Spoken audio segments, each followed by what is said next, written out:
so for me, that opportunity was actually in Montreal, where Tyler is right now. But it was in a research lab, and it was probably one of my worst work terms in co-op. I just barely got satisfactory, and that was because it was a very challenging position for me. I've never coded in like Linux before. Never used some of the platforms that we used before. But I think that challenge was something that really made me come back to it, because it was something I wanted to perfect. And then that's what led me to hackathons. I wanted to try to go to hackathons and see all the different projects that other people are building. And this is an advice I would give to any new hackathon goer. Your first project is probably going to suck. And what you need to do is, don't worry about it. Look at the other projects, because they're going to be building some really cool stuff, and then try to build that in your next hackathon. And then once you keep iterating that, one day you'd actually find yourself winning one.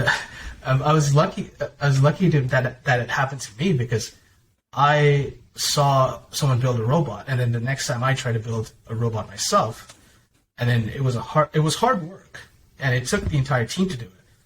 But we ended up doing really well in the hackathon.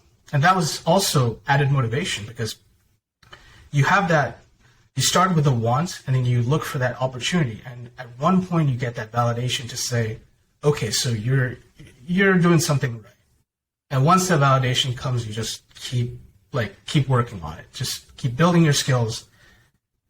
And at one point, you're 2 years into your software developer career, and you're actually looking to build on your skills.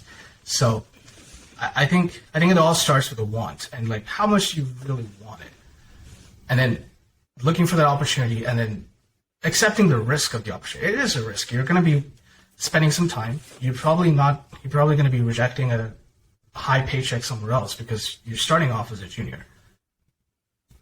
But you can test it out, and dropping in 4 months is something. It is a risk, but you've already spent those 4 months.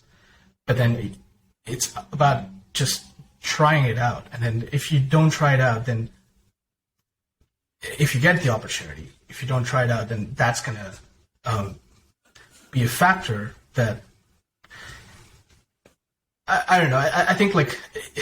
I think testing it out is very critical in switching to that field you want to go into. So without that step, you're kind of still in the want stage, and at the point you're just making sandcastles in the air. So